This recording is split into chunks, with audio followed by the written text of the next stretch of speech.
There is an obscene amount of cars and tracks that you can buy for iRacing, and if you're a brand newbie to the game, it's completely overwhelming. There's a lot of buyer's guides out there that tell you what cars you need to buy to go from rookies to Class A, but I decided that one was not enough. So I've gone and I've created 9 buying guides for iRacing, depending on what kind of human being you are, to go from rookie to Class A. I've even found one that you can go from rookie to Class A by only spending $10.75 on DLC. So yeah, let's go take a look. I've got my 9 buying guides for iRacing from rookie all the way through to Class A and your pro license if you are fast enough. I'll be focusing on both of the road licenses today, the sports car and the open wheel license. We've also created a video previously on this, a previous buying guide, which includes oval licenses as well. So if you are looking to race oval, I recommend watching that video. A bunch has changed since we made that video. For example, they split the road licenses apart. Lots of other things as well. Let's also quickly go into how to upgrade your license in iRacing. In iRacing, you start in rookies and you progress up through the licenses all the way through to Class A. You need to complete your MPR, or minimum participation requirement, I think is what it says, in order to go to the next tier, as well as have a high enough safety rating. Basically, as an example, if you're a Class D driver, you need to do 4 official Class D races, as well as have a safety rating over 4.0 to go through to Class C immediately. And if you have a safety rating over 3.0, you go to Class C at the end of the season. It's a little confusing, but you will get the hang of it. Now, I'll be mostly focusing on what series and what cars to buy in this guide. But for tracks, I recommend looking at the schedule for each series that you want to run and seeing what tracks overlap. For example, there's some tracks that are run in like lots of series. Like Daytona this season is being run in all the IMSA series, GT3 series, Prototype Challenge, Proto GT, Sports Car Challenge, Radical Cup, LMP3 Trophy, Advanced MX5, TCR, Global Sports Car, GT4, Production Car Challenge, BMW M-Power Challenge, Rainmaster, Toyota 86 Cup, Ferrari Fixed, Formula IR, and even Formula 3 is running at Daytona this season. So that's like really good value, and you'll find a bunch of these tracks where they're used across multiple kind of series. I recommend doing research and picking some of those to buy for the most value for money. I also recommend going to a website, irbg.net. This is iRacing Buyer's Guide. It's got a list of how often each track is used for the current season. It's super useful. It's also got cars as well. I highly recommend looking at that website if you want some more information and if this guide doesn't help you at all. And I guess my one tip for this season is you can see Daytona, Long Beach, and Road America are used a lot. So those are really good track purchases if you're looking for something to buy. My final tip for buying things on iRacing is to use your discounts. In iRacing, you can bundle things together. There's a 10% discount for your first purchase, as well as a 10% and a 15% discount if you bundle a bunch of content together when you buy it. They also have a 20 and a 30% discount if you already own a bunch of DLC. What this means is that if you decide that you want to buy a bunch of cars and tracks over the course of the season, buy them all in the one transaction and you will get a discount. Now for series, I'll start with, I guess some of the most common buyer's guides or ways to go to Class A. And we'll go all the way through to the cheapest way to Class A that I've found yet. So my first buying recommendation is called the GT Sweat. And this is if you want like big grids with lots of people to race against and you're scared of a life without driving aids. So for this one, you're going to start in rookies in the BMW M2 CS. This will be by far the hardest car that you will experience in iRacing if you follow this. And then once you're out of rookies, you go to Class D, and this is when we'll be picking up a GT4 car. You'll race this in the GT4 Falcon Sports Car Challenge. Then in B class, you'll buy a GT3 car and make sure it's the car that everyone else is racing as well, because that's what you do if you're a GT Sweat. And then you can race that all the way to A class. So yeah, 3 cars, nice and simple. That's probably the way a lot of people who are new to iRacing will play the game, and it's a very simple way to do it as well. The next buying strategy is called the Liam Lawson, and this follows his career. And for starters, you're going to start with Formula V in rookies, which Liam raced in Formula First in New Zealand. And then you'll be going over to the Class D Formula 4 car. The Formula 4 car is a really good car to pick up. Lots of people race it. It's fairly simple, basic wings and slicks car. and it's raced at like motorsport games and all sorts of stuff in iRacing. Liam Lawson raced this car in Australian Formula Ford in 2017. Once you've done 4 races in that, we can go to C-Class and pick up the Dallara Formula 3 car. This is what they run in Euro Formula Open, which he won Rookie of the Year in 2018 as well. This car is really fun. It's kind of glued to the ground and gets faster and faster over a race run. It's a great car to learn like skills for single-seater kind of aero racing. This feels like the first single-seater that you drive that is like glued to the ground, so good car. Next up is an optional step. If you want, you can buy the Ferrari 296 GT3 car and go race Ferrari fixed for a bit to simulate his DTM experience. But the next real car you're going to buy is the Super Formula car for Class B. This car is awesome. I think it's like probably one of my 2 favorite cars in iRacing. It's incredibly challenging to drive, but really, really rewarding. And I think it really improves technique as a driver in iRacing. If ever I'm wanting like a challenge and I think I'm just like, my trail brake's wrong or I'm doing weird technique stuff, I just go race the Super Formula a bit and it feels like it, I don't know, teaches me stuff, I find. I'd also pick up Fuji Speedway for this experience. Liam Lawson won this twice in 2023. After that, we buy the Mercedes W13 F1 car, and I imagine that it has like a Red Bull livery. To race in F1, that is the Liam Lawson option. The next option I have is called the I Want to Be Different, and this is where you pick up all the cars in iRacing that are not used very often. For starters, we race the MX-5, which is kind of common, but then in D-Class, you're going to drive the Kia Optima, which is free, but kind of strange. You're going to drive that in Global Sports Car Challenge. Once you get to Class C, and this is where you, if you really want to be alternative, you're going to pick up the Stock Car Brazil. I did the maths for the Stock Car Brazil last week. Stock Car Brazil went official twice. So it's like a race with 7 people on Thursday and 14 people on Friday. You are truly a hipster if you race this car. In the open wheel side of things, you're going to want to pick up the Dallara IR01. I think this car is kind of underrated, but nobody drives it. It didn't go official once last week. So if you do that, good luck.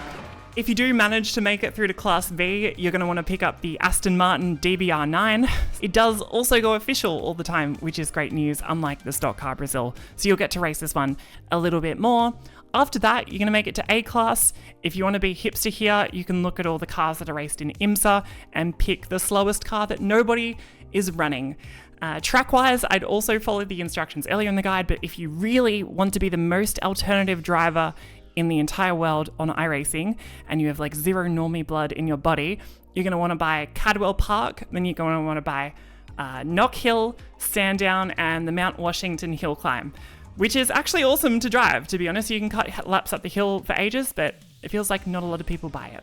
The next option for a buyer's guide for iRacing I called The Dentist. And this is if you want to roleplay as being a gentleman driver with like a huge amount of money. So you're going to start in the rookie BMW M2 CS Cup. This is free on iRacing and is supposedly an entry-level racing series. This car in real life costs 200,000 Australian dollars. Great. And then once you get to D-Class, you're going to pick a GT4 car and race that for a bit. Once you're in C-Class, you can buy the LMP3 car and race the Sports Car Challenge. Then, once we get to B-Class, you can grab a GT3 car and race in the GT3 class.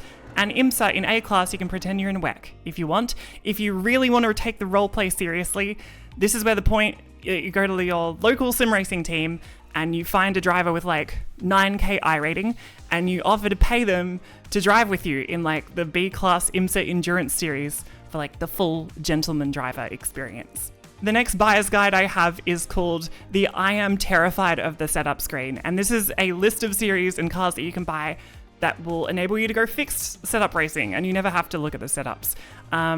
You can switch your brain off. There's like no more clicking in the setup screen that you have to do, just driving. So you can pick any series in rookies, they're all fixed. And in Class D, there's a bunch of fixed setup series there for sports cars. For open wheels, you want to pick up the F4 car.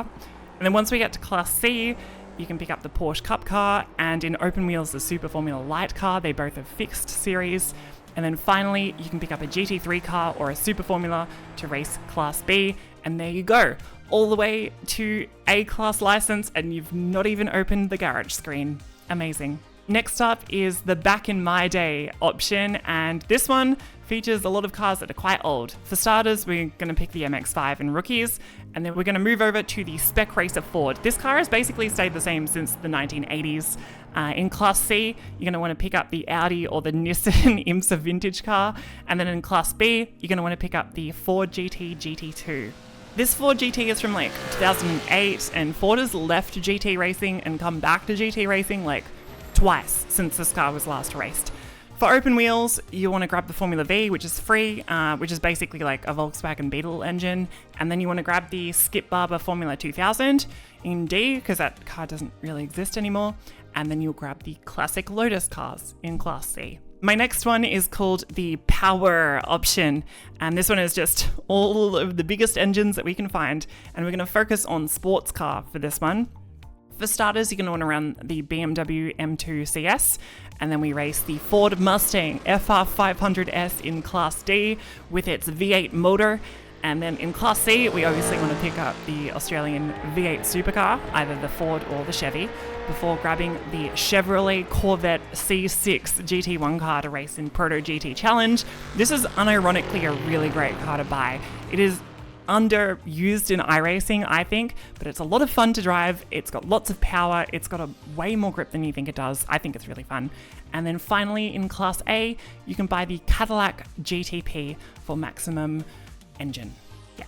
The next buyer's guide is just called Emily's Favorite, and this is just my favorite cars, my favorite series in iRacing, and some tracks as well. So on the open wheel side of things, you want to race the Formula 1600 in rookies and Class D before grabbing the Super Formula Light in Class C. The Super Formula Light is like a modern day Formula 3 level car.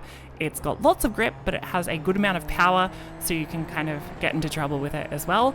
After that, you want to grab the big Super Formula car for Class B.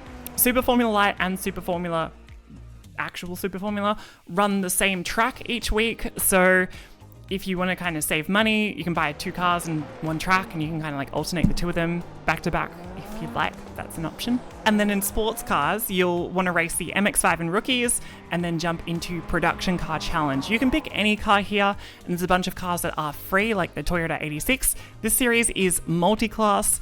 It rains sometimes, and I think it's just like a heap of fun. This series, I think, is like one of the best series on iRacing, Production Car Challenge. But once you're done with that, in Class C, you're going to want to pick up the supercar, of course, and Bathurst while you're at it for the full like Aussie experience. And then in Class B, grab a GT3 car.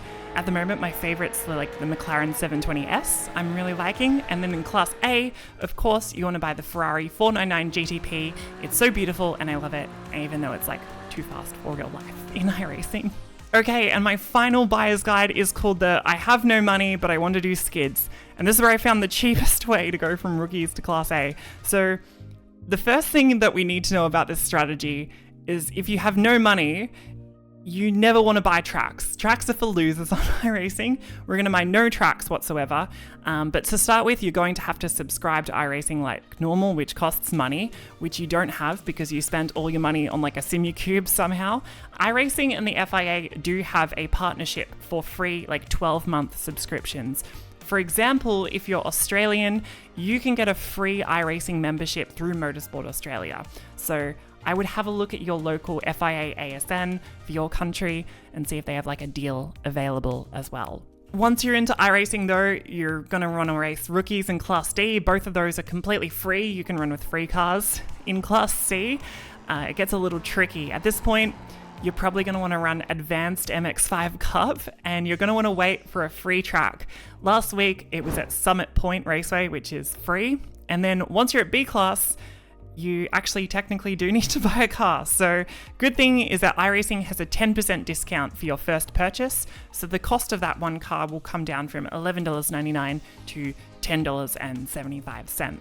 The main difficulty here is finding a schedule that uses a free track. So Proto GT Challenge went to VIR earlier this season, so you could pick up one of the cars from there. You could buy like the Aston Martin. That could be the only car that you buy in iRacing. And if you raced VIR 4 times, you'd go straight through to A class. Unfortunately though, there's no more free tracks in Class B this season. So in this case, if you're really wanting to be cheap, this is when you pick up a GT3 car so you can race it in the GT3 series and IMSA in A class. And this is when you go to the iRacing forums in the GT3 section, where you can vote for next season's tracks, which, by the way, a lot of people don't know you can do that. You can like vote for the next season, yeah. And this is when you like hard lobby for a free track, like be like Laguna Seca, beautiful track, lovely scenery, and it needs to be on the schedule. And you just lobby in the forums, and then you wait and you get your license up, safety rating as high as it goes, and then next season you wait for Laguna Seca on the schedule, and bam, straight to A class for only $10.75. Technically, yeah. So those are my 9 options for buying content in iRacing in 2025. Let me know your thoughts. Some of these I think are actually kind of good, some of them less good. And let me know if you recommend buying any bits of content or not. Like, for example, I bought the LMP3 car once, and I've like never raced it, and I secretly hate it. So it's not my best purchase, for example. If you have any of those, feel free to let me know. Otherwise, if you like the video, you can leave a like, and you can subscribe to Overtake for more iRacing and sim racing videos. I'll see you next time. Goodbye.